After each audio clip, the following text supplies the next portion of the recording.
Hello everyone, I welcome you again on this 10 minutes a day series. So आज के इस session में हम लोग बात करेंगे importance of wealth management part 2 के बारे में। सो लास्ट सेशन में हम लोगों ने इंट्रोडक्शन ऑफ वेल्थ मैनेजमेंट के बारे में बात की थी। अब देखिए, ट्रेडिशनली हम लोग देखते हैं कि कस्टमर्स जो हैं वो अपने जो लार्ज सम ऑफ मनी है उनके पास, उनको बैंक डिपॉजिट में जो थे वो डिपॉजिट किया करते थे for the purpose of convenience and safety itself. But with the passage of time अलग अलग तरह के वेल्थ प्रोडक्ट्स और सर्विसेज जो हैं वो मार्केट के अंदर एमर्ज होते हुए हम लोगों को देखने को मिल रहे हैं, जैसे mutual funds, bonds, fix deposits, NPS, real estate, gold ETF, senior citizen saving schemes, life insurance, general insurance और हेल्थ इंश्योरेंस जैसे प्रोडक्ट्स जो कि कस्टमर को अपने सरप्लस फंड्स को जो है वो मैनेज करने में जो है वो हेल्प कर सकते हैं। सो आज के इस सेशन में हम लोग जो है वो वेल्थ मैनेजमेंट प्रोडक्ट्स के बारे में बात करेंगे। सबसे पहले अल्टरनेटिव एसेट्स के बारे में बात करते हैं। Any non traditional asset with potential economic value that would not be found in standard investment portfolio. अब अल्टरनेटिव एसेट्स के अंदर हम लोग देखते हैं कि हमारे जो कोई यूनिक आर्ट या एंटीक्वीज हैं, इसके अलावा precious metals, fine wines, rare stamps, coins, sports cars और other collectibles. So these becomes the part of alternative assets. अब कई बार ये देखा जाता है कि जो भी सरप्लस वेल्थ वाले इंडिविजुअल्स होते हैं उनके द्वारा इन एंटीक अल्टरनेटिव एसेट्स के अंदर जो है वो इन्वेस्टमेंट की जाती है, क्योंकि with the passage of time, अब जैसे कोई विंटेज गाड़ी है, उसका जो प्राइस है, अगर वो आज से कोई 15-20 या फिर आप ये मान के चलिए कि 50 साल पहले का कोई मॉडल है, तो उसकी जो वैल्यू है, जैसे रोल्स रॉयस वगैरह की जो फाइन व्हीकल्स रहती हैं, उनकी जो वैल्यू है वो with the passage of time बढ़ती ही चलती है। इसी तरह के प्रीशियस मेटल्स के अंदर भी इन्वेस्टमेंट की जाती है, फाइन वाइन्स के अंदर, rare stamps, coins, sports cars और अदर कलेक्टिबल्स। ये सभी जो है वो पार्ट बनेंगे अल्टरनेटिव एसेट्स का। मूविंग अहेड, अब हम लोग बात करते हैं डेट प्रोडक्ट्स के बारे में। डेट प्रोडक्ट्स में सबसे पहले हम लोग डिस्कस करेंगे बॉन्ड्स को।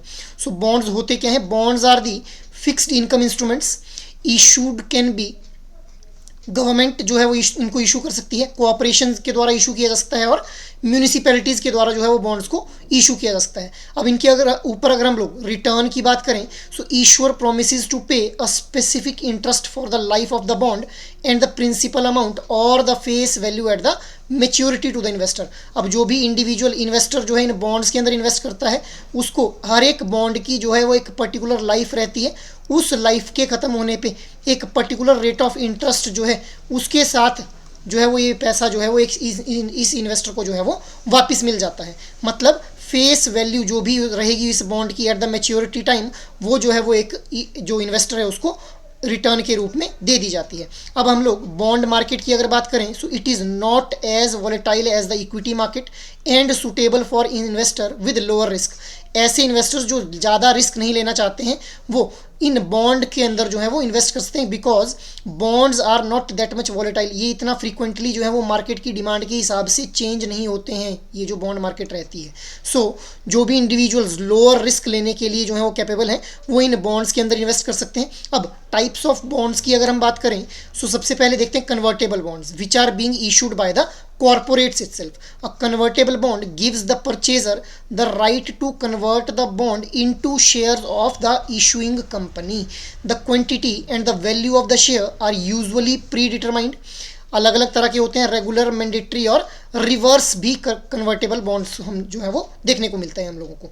अब देखिए, इन कन्वर्टेबल बॉन्ड्स के अंदर जो परचेजर है उसको ये राइट दिया जाता है कि वो इन बॉन्ड को कभी भी जो है वो शेयर्स के अंदर कन्वर्ट कर सकता है जिस कंपनी के द्वारा इस बॉन्ड को जो है वो इशू किया जा सकता है, क्योंकि कंपनी और corporate one as the same thing.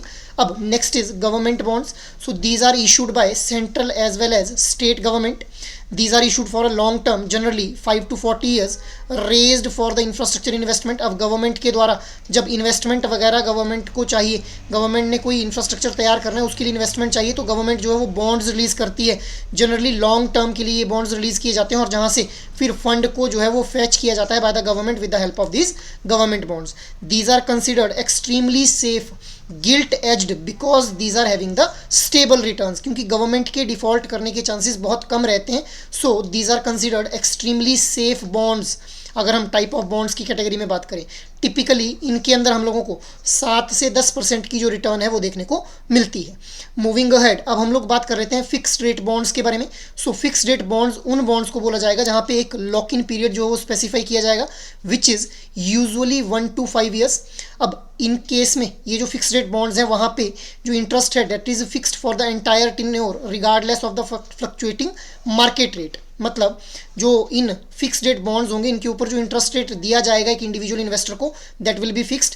उस इन बॉन्ड्स के जो इंटरेस्ट रेट दिया जाएगा उसके ऊपर कोई भी फर्क नहीं पड़ेगा, चाहे मार्केट के अंदर बूम फेज आए या फिर मार्केट जो है वो रिसेशन फेज में चली जाए।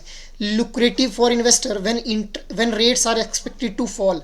अब एक इन्वेस्टर के लिए ये फिक्स्ड रेट बॉन्ड्स जो होंगे वो कब जो है वो लुक्रेटिव रहेंगे, जब भी हम लोग ये जानते हैं कि मार्केट रेट्स जो हैं वो फॉल करने वाले हैं। अब मार्केट रेट चाहे फॉल कर जाएं बट जितना interest rate in fixed rate bonds पे एक बार बता दिया गया उतना ही जो है वो एक इन्वेस्टर को जो है वो दिया जाएगा। तो उस टाइम के ऊपर एक इन्वेस्टर को जो है वो फायदा हो जाता है जब सारी मार्केट के रेट्स जो है डाउन जा रहे होते हैं, बट इन्होंने फिक्स्ड रेट बॉन्ड्स में अगर किसी ने इन्वेस्ट किया है तो उसको जो है वो फिक्स्ड रिटर्न मिलनी ही मिलनी है। For example 6.5% government of India 2024 implies interest rate of 6.5% and a maturity year of 2024. Next is floating rate bonds. अब ये जो floating rate bonds रहते हैं these are variable interest rate, इनके ऊपर दिया जाता है based on the periodic changes in the market rate. अब कौन कौन से फैक्टर्स के ऊपर ये जो रेट ऑफ इंटरेस्ट से डिपेंड करेगा in case of floating rate bonds? So benchmark rate that is repo rate, इसके अलावा इंटरेस्ट स्प्रेड और रीसेट फ्रीक्वेंसी के ऊपर जो है वो डिपेंड करेगा। सो ये जो फ्लोटिंग रेट बॉन्ड्स हैं ये हेल्प करते हैं to mitigate the interest rate risk when rates are expected to rise। अब मान लो मार्केट के अंदर जो रेट ऑफ इंटरेस्ट है दैट इज 5%, अब सडनली ये स्पेकुलेशन होती है कि it is going to raise till the level of 8%। तो उस टाइम के ऊपर ये जो फ्लोटिंग रेट बॉन्ड्स हैं ये जो है वो हेल्प करेंगे इंटरेस्ट रेट रिस्क को मिटिगेट करने की, जब भी इंटरेस्ट रेट जो है वो ज़्यादा होने वाले हैं, बढ़ने वाले हैं, मतलब 5% से 8% अगर जाने वाला है, so there is interest rate risk involve with respect to the investor itself. क्योंकि अगर कोई इन्वेस्टर है जिसने इन फ्लोटिंग रेट बॉन्ड्स के अंदर इन्वेस्ट किया हुआ है और अगर सडनली मार्केट रेट जो है वो हाई जाते हैं तो उस केस में जो इंटरेस्ट रेट उस इंडिविजुअल इन्वेस्टर को दिया जाएगा इन फ्लोटिंग रेट बॉन्ड्स के ऊपर दैट विल ऑल्सो चेंजेस और even it will rise to a next level.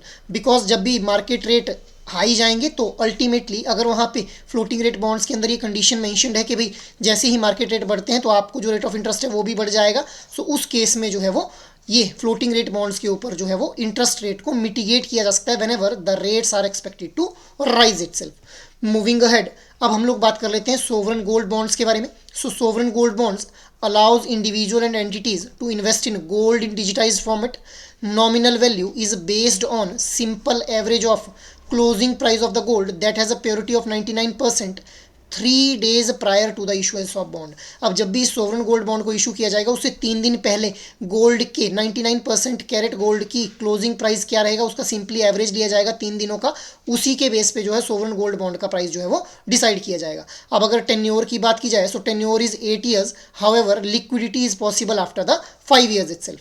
अब इंटरेस्ट जो जनरेट किया जाता है सोवरेन गोल्ड बॉन्ड्स के ऊपर that is taxable in nature. Capital gain is exempted if held till maturity. अगर इसको 8 साल तक जो है वो होल्ड किया जाता है सोवरेन गोल्ड बॉन्ड को तो जो भी कैपिटल गेन टैक्स बनेगा that will be exempted to the investor itself. Moving ahead, next is inflation index bonds. So inflation index bonds जो है वो नॉर्मली रिटेल इन्वेस्टर्स के लिए जो है वो इशू किए जाते हैं जिनके अंदर प्रिंसिपल और इंटरेस्ट जो है वो इंडेक्स किए जाता है उनको विद द इन्फ्लेशन। मतलब अगर इन्फ्लेशन राइज करेगी तो उस हिसाब से इंटरेस्ट और प्रिंसिपल जो है वो वेरी करेगा इन इन्फ्लेशन इंडेक्स बॉन्ड्स के अंदर। So these are based on consumer price index और wholesale price index. So moving ahead, next हम लोग बात कर लेते हैं जीरो कूपन बॉन्ड्स के बारे में। अब these are issued on discount to the face value, मतलब जो भी एक बॉन्ड की फेस वैल्यू होगी उसके डिस्काउंटेड रेट के ऊपर जो है जीरो कूपन बॉन्ड्स को इशू किया जाएगा। No coupon rate is there, that is no interest rate is given to the customer directly, interest is indirectly earned from the difference in discounted value and the face value. For example, a bond with a financial value of rupees 1000 is issued at a discount of rupees 10% and redeemed at par in 3 months। मतलब face value 1000 है किसी bond की जिसको 10% discount के ऊपर जो है वो इशू किया जा रहा है and redeemed at par in 3 months, और 3 months के बाद जो है वो उसको रिडीम कर लिया जाएगा। So this is an example of zero coupon bond. So now try to answer out this question, guys. Which of the following statement regarding sovereign gold bond are correct? Interest received on sovereign gold bond is not taxable. Sovereign gold bonds allows customers to invest in physical gold. Your options are one only, two only, both one and two, neither one nor two. So what should be the right answer? Try to answer out in your comment box. अब last session में मैंने आप लोगों से पूछा था which of the following is not a feature of wealth management. Your options are investment advisory, expert services, corporate accounting and wealthy clients. So the right answer for this will be option C, that is corporate accounting. So that is all for today's discussion. अगर आप लोगों की कोई भी query हो तो आप लोग हम लोगों को मेल कर सकते हैं at the hello@edutap.co.in. जय हिंद.